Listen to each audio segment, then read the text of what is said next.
দেখো দেখো প্রণাম করো আগে আসতেছি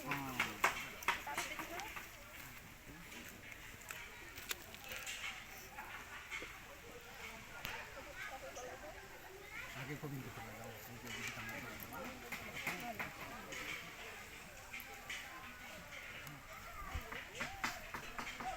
গলা কাটবো সারা গলা কাটবো উঠতে পারো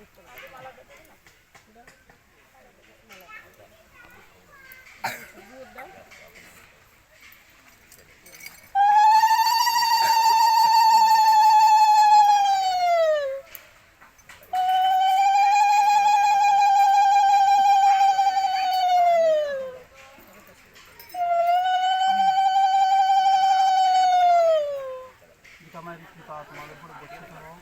গোবিন্দের কাছে প্রার্থনা করি আজ দিন আমার মামার পরে পিতামায়ের কৃপা বর্ষিত হোক। গোবিন্দের পাদপদ্মে যেন আমার স্থান হয়, আপনার কাছে সেই প্রার্থনা করি। জয় জয় শ্রীমদ ভগবদ গীতা গ্রন্থের প্রীতি প্রেমানন্দে একবার হরি হরি বল। জয় জয় শ্রীমদ ভগবদ গীতা গ্রন্থের প্রীতি প্রেমানন্দে হরি হরি বল। জয় জয় শ্রী প্রকাশ প্রীতি প্রেমানন্দে হরি হরি বল। হরি বল হরি বল।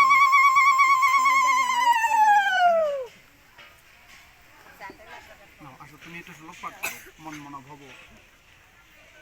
ধৃতরাষ্ট্র কহিলেন, হে সঞ্জয়, পূর্ণক্ষেত্র কুরুপাণ্ডবগণ এবং পুত্র পাণ্ডবগণ সমবেত হয়ে কি করি?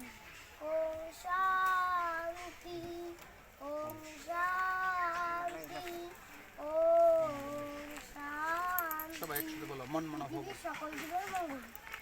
সবাই সবাই একসাথে জোরে। মন মনা ভব মাধ ভক্ত রাজাজি নমস্কুরু মামে বৈশ্বসি সত্যন্তে প্রতিজানে প্রিয়সিমে। সবাই কল্পনা করো, মন মনা ভব। গোবিন্দ কি বলছেন? যে তোমার মনটা আমাকে দাও। কি চেয়েছে বলো? তোমার মনটা আমাকে দাও। গোবিন্দ কিন্তু কিছু চাইনি, একটা জিনিস চেয়েছে আমাদের কাছে। কি চেয়েছে বলো? তোমার মনটা আমাকে দাও। শুধু মন চেয়েছে। আর যখন গোবিন্দকে আমরা আমাদের মনটা দিব, সাথে সাথে আমরা কি হয়ে যাব? মদ ভক্ত। আমরা তার ভক্ত হয়ে যাব। আমরা কি হয়ে যাবো বলো? তাহলে মন দিলে কি হবো? অটোমেটিক্যালি হয়ে যাব। শুধুমাত্র মন দিলে আমরা ভক্ত হয়ে যাবো। তারপরে কি? মজ্জাজি। আচ্ছা, মজ্জাজি মানে কি? আমি যে পথ তোমাদের দিয়েছি, তোমরা সেই মতগুলো তোমরা পালন করো। তারপরে কি বলছে? মজ্জাজি। তারপরে আমাকে তুমি নমস্কার করো। কি করতে বলছে বলো? আমাকে তুমি নমস্কার করো এবং আমার পূজা করো। তাহলে আমি সত্যই ঘোষণা করছি যে তুমি অবশ্যই আমাকেই প্রাপ্ত হবে। তাহলে গোবিন্দ কয়টা কথা বলছে বলো তো? চারটে কথা। কয়টা কথা বলো? প্রথম কথাটা কি? মন মনা ভব। আমাকে মনটা দাও, মদ ভক্ত, আমার ভক্ত হয়ে যাও। মজ্জাজি। তারপরে আমি যে মদ দিছি সেই মদগুলো তুমি পালন করো এবং আমাকে তুমি নমস্কার করো। আর গোবিন্দ অর্জুনের কাছে প্রতিজ্ঞা করেছে যে অর্জুন, আমি সত্যই তোমার কাছে প্রতিজ্ঞা করছি যে সেই ব্যক্তি দেহান্তে আমাকেই পাবে। কি পাবে বলো?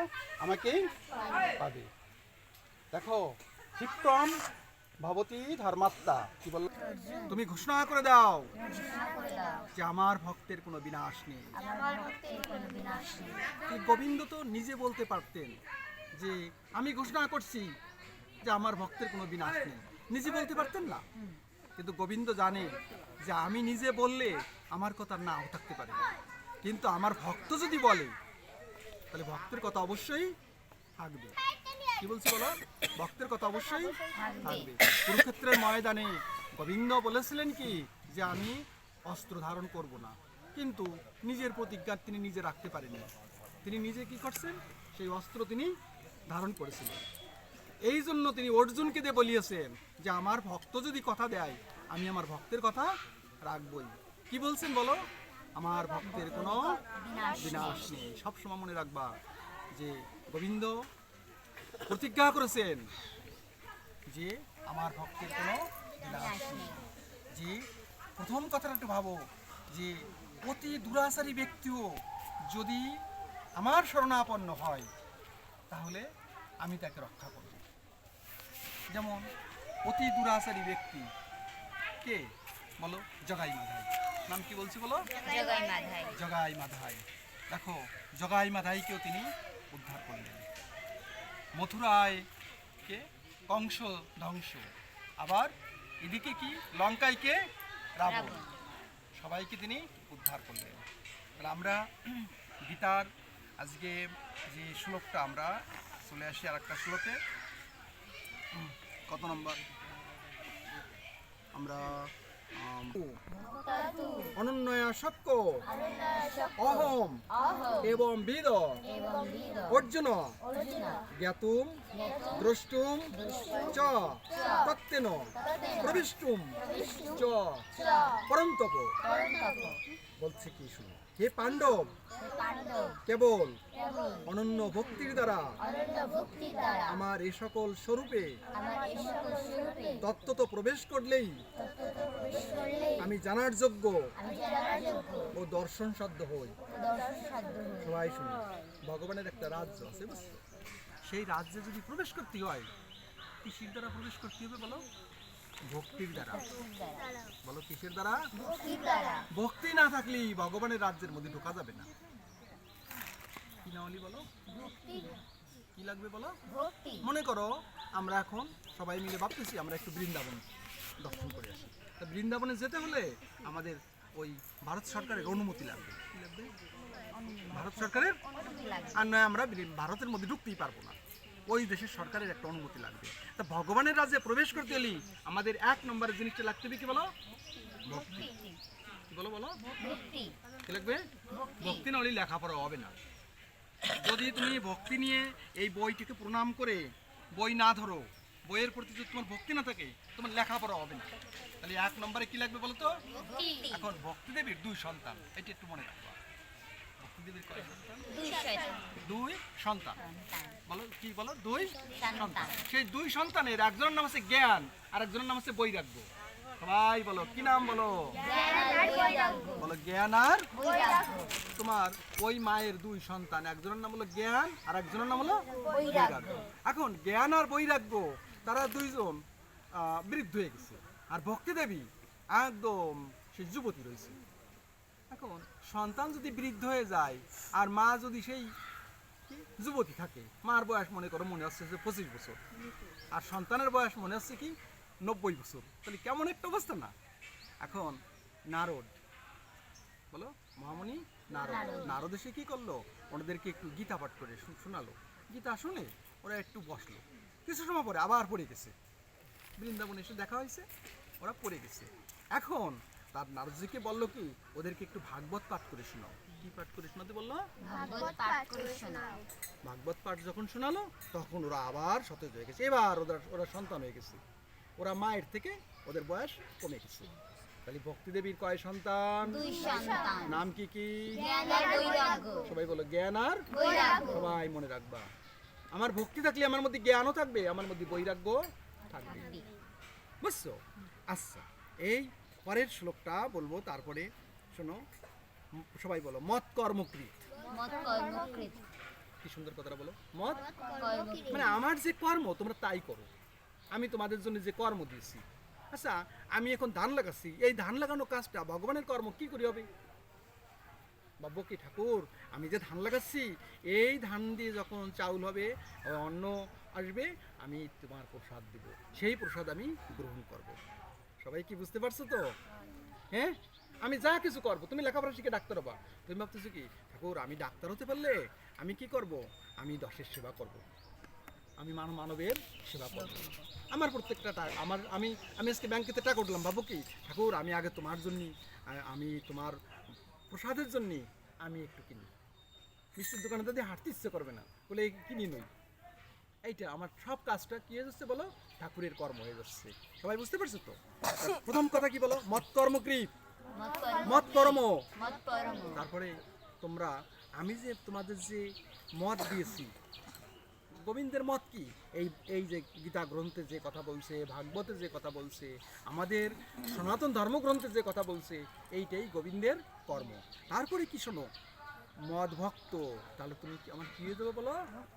ওই যে তোমার মনটা আমাকে দাও, কি দেবো বলো? মনটা আমাকে দাও। মনটা কিরকম ভাবে দিতে হবে? সকালে ঘুম থেকে উঠেই ঠাকুরের মুখ দর্শন করবা, গোবিন্দের মুখ দর্শন করবা। এই যে এইভাবে বর্তমানে একটা প্রার্থনা, আমি তো আগে জানতাম না, এইভাবে বলছে প্রভাতে কর দর্শনম। সবাই আমরা একটু বলি তো, করাগ্রে বসতি মা লক্ষ্মী, বলো করাগ্রে বসতি মা লক্ষ্মী, করমধ্যে মা সরস্বতী, করমূলে গোবিন্দ স্থিত অস্মি। আচ্ছা, এই সকালবেলায় করদর্শন, তারপরে পিতা মাতার নাম নিতে হবে, গুরুদেবের নাম নিতে হবে, নিয়ে এই হাতটা মাথায় নিতে হবে সব সময়, সারাদিন। বুঝছো? এই যে আমরা মনে করলাম গোবিন্দের একটা আশীর্বাদ আমাদের মাথার পরে আসবে। আর ঘুম থেকে উঠেই আগেই এই কাজটা করবা, ঠাকুরের নাম নেবা। বুঝছো সবাই? তাহলে আমাদের কি হবে? সারাটা দিন ভালো যাবে। বলো কি হবে? সারাটা দিন কিরকম ভালো যাবে? শোনো, তোমার গায়ে যদি ভালো একটা শীতের জামা থাকে, তাহলে কি তোমার গায়ে শীত লাগতে পারবে? তাহলে সকালবেলায় তোমার একটা প্রোটেকশন হয়ে গেল, তোমার চারিপাশে একটা প্রোটেকশন হয়ে গেল। তোমার মুখ দিয়ে দেখবা খারাপ কথা বেরোবে না, তোমার কোনো বাজে দিকে তোমার মন যাবে না। তোমার একটা অপরাধ করার ইচ্ছা থাকলেও সেই অপরাধটা করতে পারবে না তুমি, যে আমার তো ঠাকুর আছে, আমার তো গোবিন্দ আছে, মনে থাকবে তো। তারপরে কি দেখো, সঙ্গ বর্জিত। সবাই বলো সঙ্গ মানে কি জানো? খারাপ সঙ্গ, কুসঙ্গ। কুসঙ্গ মানে কি? মনে করো আমি তোমাকে ডাকলাম, চলো আজকে ওকে ঘেরের বাড়িতে আমরা টমেটো চুরি করে খাবো, এটা খারাপ সঙ্গ। কি সঙ্গ বলো? কুসঙ্গ। যে খারাপ কথা বলবে ওই খারাপ সঙ্গ। যেমন ধরো একজন ভালো লোক, কে? মহাভারতে কর্ণ, কর্ণর নাম হচ্ছে কি বলো? দাতা কর্ণ। কি কর্ণ বলো? দাতা কর্ণের সঙ্গ হলো দুর্যোধন। তাহলে কি কর্ণ ভালো কাজ আর করবে? করবে নাকি বলো? কর্ণ আর ভালো কাজ করলো না, ওই দুর্যোধনের সাথে মিলে কর্ণ খারাপ হয়ে গেল। আর ওই দুর্যোধনের একটা ভাই ছিল, 101তম একটা ভাই ছিল। সেই ভাইটি করছে কি, সুযোগ পাইয়া পাণ্ডব দলে যোগদান করছে। কারণ তার বাবা বলছে কি, তোমাদের যদি কারোর ইচ্ছা থাকে যে অধর্মের পথ ত্যাগ করে ধর্মপথে যাবে, তোমরা সেই ইচ্ছা মতো করতে পারো। আর ও শুনে এই করছে কি, এবার যাইয়া ওই পাণ্ডবকে দলে যোগ দিচ্ছে, ও ধর্মপথে যোগ দিচ্ছে, ও আর কিন্তু মারা যায়নি। সবাই মনে থাকবে তো? অর্থাৎ খারাপ সঙ্গে যদি পড়ো, আমরা যে কেউ, আমিও, যখনই আমরা কুসঙ্গে পড়ব, আমাদের জীবন কি হবে? বিপদাপন্ন হবে। জীবন কি হবে বলো? তাই কুসঙ্গ করা যাবে মা? যাবে না। সব সময় কি সৎসঙ্গে থাকতে হবে। কি সঙ্গে বলো? আমাদের কথাটা বলছে বলো, সৎসঙ্গে স্বর্গে বাস, আর অসৎসঙ্গে তাহলে এই সঙ্গ বর্জিত। সবাই বলো কি বর্জিত বলো? সবাই বলো সঙ্গ, তারপরে বলো নির্বৈর। এবার শোনো, নির্বৈর আবার বলো সবাই। কাউকে শত্রু হিসেবে দেখা যাবে না। বলো কাউকে শত্রু হিসেবে দেখা যাবে। তোমাদের বাড়িতে বিড়াল কুকুর আছে, এখন বিড়াল দেখলে এমনি বাড়ি দেখে দেওয়া যাবে? হ্যাঁ, বিড়াল দেখা দেবে। ওরা তোমাদের পরিবারের দিক তাকায় থাকে যে এরা কখন কটা ভাত পাবে, আমাকে দেবে। ওই তো কুকুরটা বসে রয়েছে, ওরে পারলি ওরে কয়টা খাবার এনে দেবা, যে তুই কটা খা। কিরকম ভাবে কুকুরের একটা ছোট একটা উপমা দিই, একটু দেরি সমস্যা নাকি? আচ্ছা, একটু লোক এখন ওই কুকুরটা বাবা লোকনাথ ব্রহ্মচারীকে তার একজন ভক্ত যে বাবা কালকে আমাদের বাড়িতে অনুষ্ঠান হবে, তুমি একটু যাবা, খেতে বলছে না। এখন বাবা লোকনাথ ব্রহ্মচারী রে তারপরের দিন এসে ওই ভক্ত অভিযোগ জানাইছে যে বাবা আমি এত করে গেলাম, তা আমার বাড়িতে গেলেন না। এখন বাবা বলতেছে কি, কেন রে, আমি তো তোর বাড়িতে গিয়েছিলাম, তুই তো আমাকে আশা করে খাওয়ালি। এই বলে উনি পিঠে কইতেছে, বলে দেখ এই যে আমাকে খাওয়াইছিস। মানে একটা কুকুর গেছিল, ওই কুকুর হয়ে গেছিল বাবা। কি হয়ে গেছিল বলো? কুকুর বেশে গেছিল। তারপরে কুকুরটাকে পিটাইছিল, সেই কুকুরের গায়ে যে দাগ পড়ছে, সেই দাগগুলো সব বাবা লোকনাথ ব্রহ্মচারীর পিঠে, সেই দাগগুলো। তার আর একটা কথা আমরা ভাবতে পারি, বলো যত জীব, বলো যত জীব তত্র। উনি হচ্ছেন বাবা লোকনাথ, মানে সবার মধ্যে উনি আছেন, সবার মধ্যে উনি আছেন। ওনার আত্মাটা হয়ে গেছে কি এই বিশ্বের প্রত্যেকটা জীবের মধ্যে উনি আছেন। উনি গোবিন্দ রূপে তিনি আছেন। আমাদের মন দেখো যে আছে না, তিনি আমাদের হৃদয়ে দুটো পাখি, একটা আত্মা আর একটা পরমাত্মা। পরমাত্মা রূপে উনি সবার মধ্যে বিরাজমান, সবার মধ্যে। আমাদের পরিবারে যে কুকুর বিড়াল যারা পশু পাখি যারা থাকবে ওরা কিন্তু সবাই আমাদের পরিবারের দিক তাকায় বসে থাকে যে এরা কখন খাবার পাবে, আমি ওখান থেকে খাবার পাবো, আমি ওখান থেকে খাবার তাহলে ওদের দিকে কখনো আমাদের শত্রুভাবাপন্ন হওয়া যাবে কি হতে হবে বলো, নির্বৈর। আবার বলো কি হতে হবে বলো, নির্বৈর। হাতে খান্দা আছে হাঁটতেছো, গাছে একটা কোপ দেছো, এ কি দেওয়া যাবে? না, দেওয়া যাবে না। তাহলে নির্বৈর সর্বভূতেষু নির্বৈর সর্বভূতেষু যশ যশ মামেতি মামেতি পাণ্ডব। পাণ্ডব। দেখো, সকল আসক্তিযুক্ত সকল আসক্তিযুক্ত সঙ্গ সঙ্গ বর্জনপূর্বক বর্জনপূর্বক আমার একান্ত ভক্ত হও। আমার একান্ত ভক্ত হও। আসক্তি, আবার বলো, আসক্তি। আসক্তি কি একটু বলি, এই মোবাইলে একটা আসক্তি হয়, যত খারাপ কাজ আছে। আবার কি বলছি বলো, ওইটা হলো আমাদের আসক্তি, ওইটার নাম হলো অ্যাডিকশন। আবার বলো তো কি বলছি, Addiction। মনে করো আমার একটু নেশা আছে, টান দেয়, এখন এই নেশা একজন টানতেছে, আমি দ্বারা যেমনি ওর দ্বারা দাঁড়ালাম, মানে উনিও ভাববেন এই আমাদের মনে হয় এটা টান দিতে আইছে, ওইটা হলো একটা আসক্তি। ওইটা কি বলো, আসক্তি। আর এই একটা আসক্তি, এই যে যে জায়গায় সাধু সঙ্গ হবে, একটু ভালো কথা হবে, ওটাও একটা আসক্তি। তো এই আসক্তি যেন আমাদের হয়, গোবিন্দের কথা শুনবো, যেখানে একটু ভালো কথা হচ্ছে ওইখানে যে শুনবো, মন্দিরে যে একটু বসে থাকবো, বলবো এই যে মহারাজ আছেন কত সুন্দর কথা বলেন, আমরা যে ওনার কাছে একটু বসে থাকবো, আমরা একটু শুনবো, ভালো ভালো কথা শুনবো। কথা বুঝতে পারছি তো, যেখানে ভালো লোকজন থাকবে সেখানে আমরা চলে যাব। আরেকটা বিষয়, আজকে তো আমার মামার এই যে মামার উপলক্ষে আজকে আমাদের অন্নদান অনুষ্ঠান, তাই না? সবাই মৃত্যু নিয়ে দুটো শ্লোক বলি, সবাই বলি, বাসাংশি জীর্ণানি বসাংসি জীর্ণানি যথা বিহায় যথা বিহায় নবানি গৃহ্ণাতি নবানি গৃহ্ণাতি নরহ পরাণি নরঃ পরাণি তথা তথা শরীরাণি শরীরাণি বিহায় বিহায় জীর্ণানি অন্নানি সংজাতি সংজাতি নবানি নবানি দেহি। দেহি। শোনো, মানুষ যেমন মানুষ যেমন জীর্ণ বস্ত্র পরিত্যাগ করে জীর্ণ বস্ত্র পরিত্যাগ করে নূতন বস্ত্র পরিধান করে, নূতন বস্ত্র পরিধান করে আমাদের আত্মাও তদ্রূপ আমাদের আত্মাও তদ্রূপ এই জীর্ণ দেহ ত্যাগ করে এই জীর্ণ দেহ ত্যাগ করে নূতন দেহ নতুন দেহ ধারণ ধারণ করে। এই আত্মা কি করবে, এই দেহটা ত্যাগ করে যে আর একটা সুন্দর একটা দেহ ধারণ করবে। এখন একটা কথা সবাই শুনুন, এই আত্মাটা যেমন একটা দেহ ছেড়ে চলে যাবে, ও যে সেরকম একটা দেহ পাবে। এই কথা কি আমরা উপলব্ধি করছি? আজকে মনে করো বাড়ি থেকে আমরা যাত্রা করছি এই বাড়ির কথা ভেবে, তাহলে আমরা এই বাড়ি এসে উঠবো না? যে বাড়ির কথা ভাববো আমরা সেই বাড়ি আসবো না? আমরা আজকে এই বাড়ির এই আত্মাটাও যা এই এই দেহ থাকা অবস্থায় আমরা যা যা চিন্তা করব, গোবিন্দ মৃত্যুর পরে ঠিক তদ্রূপ একটা দেহ দেবে আমাদের। কিরকম আরো একটু ভাবো, মনে করো একটা ফুলের বাগানের মধ্য দিয়ে বাতাস বসছে, কিসের মধ্যে দিয়ে বলো, ফুলের বাগানের মধ্য দিয়ে বাতাস বইছে। তাহলে বাতাসটা কি গন্ধ নিয়ে আসবে, ওই ফুলের গন্ধ নিয়ে আসবে না? এইটা হলো বাগান, এই বাগানের মধ্যে দিয়ে বাতাস হলো আত্মা। আত্মাটা যখন বেড়ে যাবে, যেমন ভাব নিয়ে বেড়ে গেল, এই আত্মাটা যে ভাব নিয়ে বেড়ে গেল ঠিক সেরকম একটা দেহ পাবে। সবাইকে একটু বুঝতে পারছি? বুঝছো? তাহলে আমাদের গোবিন্দ কি বলছেন দেখো, বলো জাতস্যহি ধ্রুব মৃত্যু এতস্যৈ ধ্রুবম মৃত্যু ধ্রুবম জন্ম ধ্রুবম জন্ম মৃত্যুস্য চ মৃত্যুস্য চ তস্মাৎ তস্মাৎ অপরিহার্য অর্থে অপরিহার্য নতম সচিতম অরসি। সচিতম অরসি। মানে যার জন্ম হয়েছে যার জন্ম হয়েছে তার মৃত্যু হবে, তার মৃত্যু হবে, আবার যার মৃত্যু হয়েছে তার মৃত্যু হয়েছে তার জন্ম হবে। তার জন্ম হবে। আমরা কি একটু বুঝছি সবাই? মানে জন্ম হলে মৃত্যু হবে, বলো? আর মৃত্যু হলে জন্ম হবে। এই শ্লোকটা দ্বিতীয় অধ্যায় বলছে। দ্বিতীয় অধ্যায়ের নাম হচ্ছে সাংখ্যযোগ।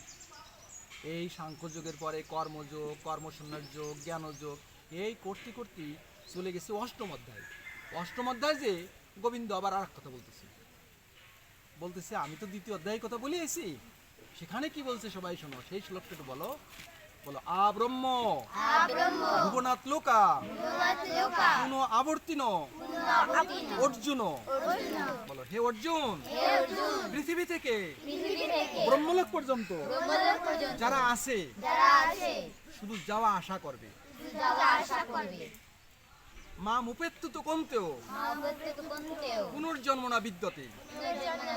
হে কুন্তিপুত্র অর্জুন, যারা একবার আমার ধামে আসবে তাদের আর পৃথিবীতে যেতে হবে না। সবাই কি একটু বুঝছো? মনে করো একজন স্বর্গে গেছে মৃত্যুর পরে, ওই স্বর্গ সুখ তার শেষ হয়ে গেল, আবার পাঠা দেবে পৃথিবীতে, যাও পৃথিবীতে যাও। একজন মনে করো শিবলোকে গেছে, ওই শিবলোকে আবার পাঠায় দেবে, এবার তুমি পৃথিবীতে যাও। চন্দ্রলোকে গেছে, পাঠায় দিবে। কিন্তু গোবিন্দের ধাম হচ্ছে কি? সেই বৈকুণ্ঠ ধাম। কি ধাম বলো? বলো কি ধাম? ওই বৈকুণ্ঠ ধামে একবার যে যাবে তার আর পৃথিবীতে আর আসতে হবে না। পৃথিবীতে আমরা কত দুঃখ পাই, দুঃখালয়ম, আমরা সবাই এই যে দুঃখের আলয়, দিনের মধ্যেই আমরা কত দুঃখ পাই। তাহলে আমরা আজকে গোবিন্দের কাছে সবাই আমরা প্রার্থনা করব, এই বংশের পূর্বপুরুষগণ তান্ডা যেন সেই গোবিন্দের চরণে তান্ডা স্থান পায়। তাহলে আমরা শ্লোকটা আর একবার বলি, সবাই বলো আব্রহ্ম ভুবনাথ লোকা পুনঃ আবর্তিন অর্জুন মামুপেত্তু তু কন্তেও তু পুনর্জন্ম ন বিদ্যতে। হে গোবিন্দ, তুমি ঘোষণা করেছো যে পৃথিবী থেকে ব্রহ্মলোক পর্যন্ত যারা আছে শুধু যাওয়া আসা করবে, কিন্তু যারা আমার ধামে পৌঁছাবে তাদের আর পৃথিবীতে আসতে হবে না। আমরা তোমার কাছে প্রার্থনা করি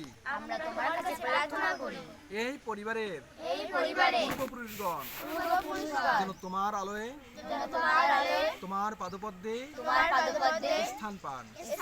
জয় জয় শ্রীমদ ভগবত গীতা গ্রন্থের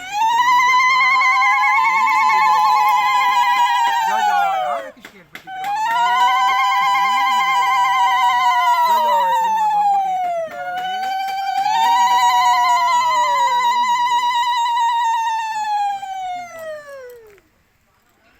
এই যে মেয়েরা কয় কুলের জানো তোমরা? তোমরা হচ্ছে 2 কুলের। ছেলেরা তো বাবা মার কাজ করে নাকি? ছেলেরা কি করে বলো? কিন্তু মেয়েরা কয় কুলের কাজ করে কদিন? মেয়েরা 2 কুল উদ্ধার করতে পারে। পিতৃকুলও পারে, আর শ্বশুর কুল যারা থাকে তাদের কুলও পারে।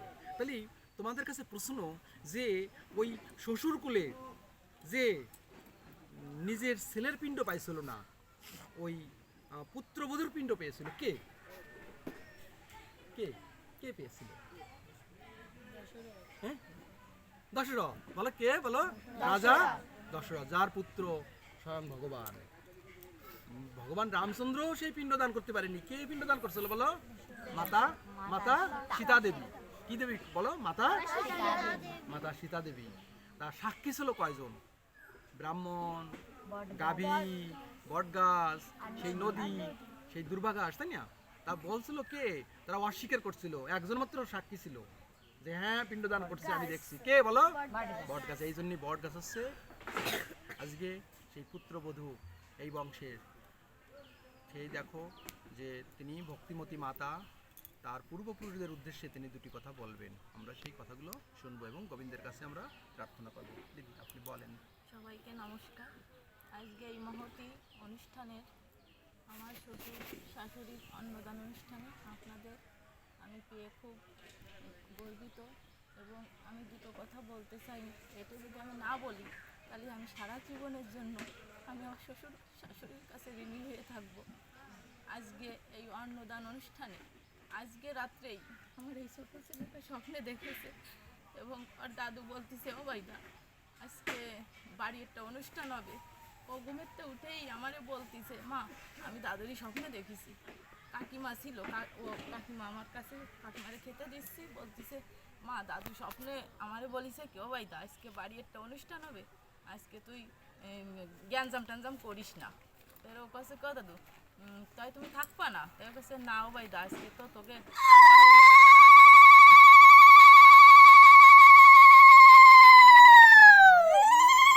বলতিছে বাইদা তুই আজকে জ্ঞানজাম করিস না, আজকে বড় অনুষ্ঠান হবে, তুই সুষ্ঠুভাবে অনুষ্ঠানটা পরিচালনা করিস। ও বলছে ও দাদু তুমি থাকবে না? তাই কাছে না দাদু আমি তো থাকতে পারবো না, আজকে তো চলে যেতে হবে। সকালে দেখেই আমার ছেলেটা উঠে, এখন বাচ্চা মানুষ কি দেখছে আমি জানি না। আর আমি আসলে অনেক জন্মের পুণ্য করেছি যে আমি এরকম শ্বশুর শাশুড়ি গৃহ পুত্রবধূ হয়ে জন্মগ্রহণ করেছি। আমি আমার শাশুড়ি যখন মৃত্যুবরণ করেছে তখন আমি মানে নিজেই কান্না করতেছি, আর আমার মাকে ফোন করে বলতেছি, মা আমি যদি না খেয়ে থাকি তুমি কখনো কি একবার মনে করো যে আমার মেয়েটা না খেয়েছে? কিন্তু আমি যদি কখনো রাগ করে শুয়েও থাকি, আমার শাশুড়ি আমার পার কাছে যে বসে থাকে যে মা তুমি না খেলে আমি খাবো না। একদিন সত্য ঘটনা, আমি রাগ করেছি প্রচণ্ড পরিমাণ, আমি ঘুমাই আছি, আমার শাশুড়ি যে বলতে মা চলো খেতে যাই। আমি বলতেছি মা আমি খাবো না, আমার রাগ হয়েছে। না মা মেয়ে মানুষের রাগ করতে হয় না, তুমি রাগ করে না, তুমি খেতে চলো। আমি সত্যি সত্যি বলতে বলতে আমি ঘুমাই পড়েছি, উঠে দেখি কি আমার শাশুড়ি আমার পার কাছে বসে রয়েছে, আমি খাই নাই বলে আমার পার কাছে বসে রয়েছে। আমি কখন ঘুম ভাঙবো, আমি উঠে আমার শাশুড়ির সঙ্গে খেতে যাব। আর আমার শ্বশুরও মানে আমার পিতা সমতুল্য, মানুষের পিতা একটা হয় কিন্তু আমি মনে করি আমার পিতা দুটোই। আর আমি শতজন্মের পূর্ণির ফলে এই বংশের বধূ হতে পেরেছি বা আমার ওরকম শ্বশুর শাশুড়ি পেয়েছি। তাই আমি জানো যেমন শ্রীকৃষ্ণের দুটো মা ছিল, যশোদা আর দেবকী।